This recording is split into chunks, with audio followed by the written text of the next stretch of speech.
Okay, well, this is our project, and welcome to our catchy intro. Oh, wait, fetchy intro. Oh. Yeah, I'm Shaden. I'm Jeff. She's Natasha. And AC's not here. Oh, I'm here. This is our real-world example, number 1, and this is the St. Louis Arch. Now then, to find the quadratic, or the parabola, or formula for this, we used the vertex formula, which is y equals a parentheses x minus h parentheses squared plus k. Now then, h would be the opposite of x in the vertex, which is, for the St. Louis Arch, would be negative 315. So h would be positive 315, so 315. And then, after that, to find k, that would be the y of the vertex, so that would be 630 for the St. Louis Arch, so that would be 630. Oh, sort of mixing with that, but okay.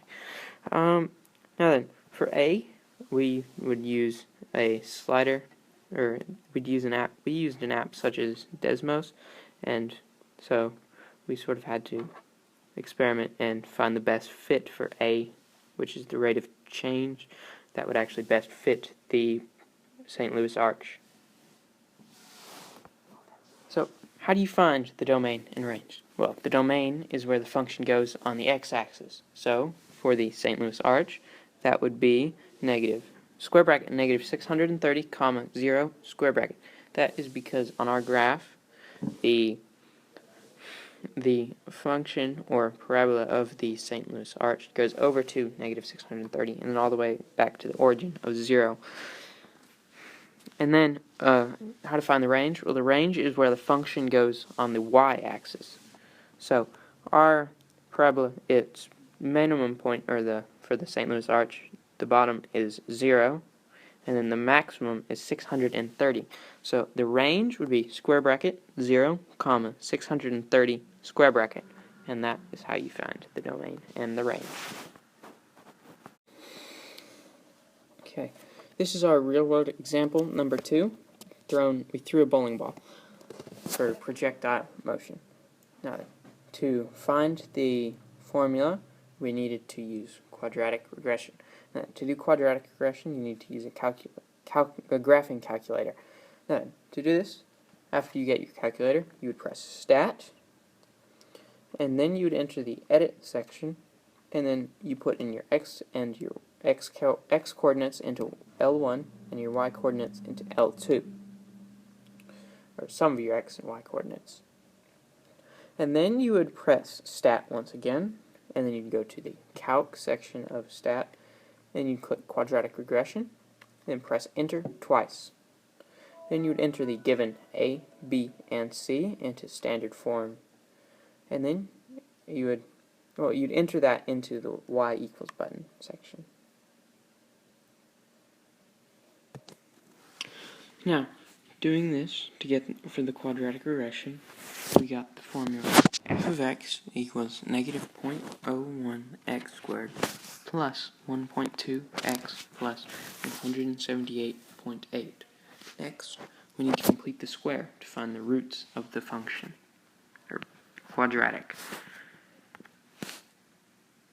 So, how to complete the square?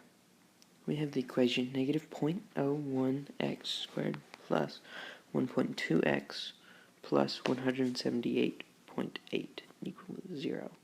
Now then, first you would divide the leading coefficient to make it 1. But before that, you would need to change y to 0. Now then, to make the leading coefficient 1, you need to divide it by itself. Now after that, you would move c to the other side or to the right by subtracting itself from both sides. Or essentially, you just move it to the other side, whether that's adding or subtracting. Blah. After that, you would have to half b. After that, you would square the number that you get, and then you would add this number to both sides. Then you would change the equation to parentheses x plus the half of b, and then another parentheses and squared equals parentheses half of b squared. Now, then you would get the square root of both sides. After getting the square root, you would have x plus b squared equals square root of parentheses half of b plus c parentheses. Now, after that, you need to move the half of b on the left over to the other side so that you would only have x over there. Do this. After moving it over, you'd have x equals negative half of b plus or minus the square root of half of b squared plus c. And the answers to that would be your roots, or the roots of your parabola or equation formula. Okay, this is our real world example number 3. Fish in the sea.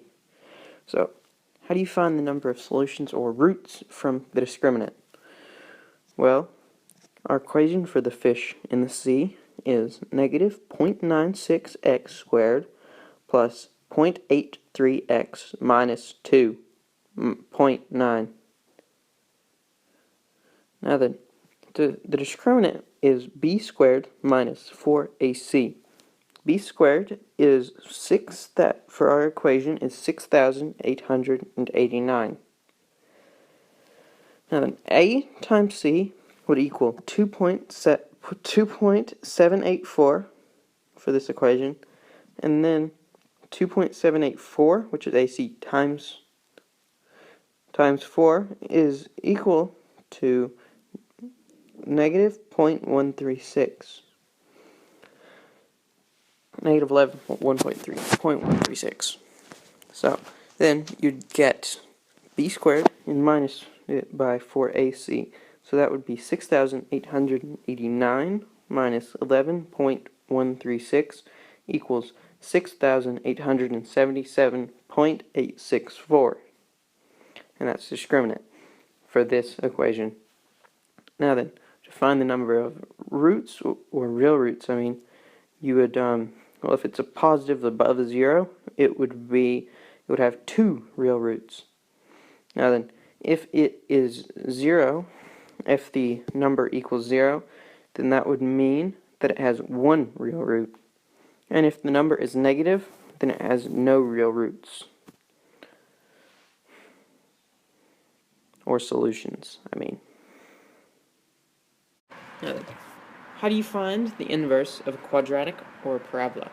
Well, we're still using the function y equals negative 0.96x squared plus 0.83x minus 2.9. Now then, how do you define the inverse? You would first replace y with x and x with y, and you would end up with x equals negative 0.96y squared plus 0.83y minus 2.9. Then you need to solve for y in terms of x. So you would, to move negative 2.9 over, you'd add it to both sides, and then you'd divide 0.83 or by 0.83 to move on both sides to move it over, and then you would divide negative 0.96 on both sides to move that over. And then for y squared, you would get the square root of that. You square root both sides of the equation, just to leave y by itself.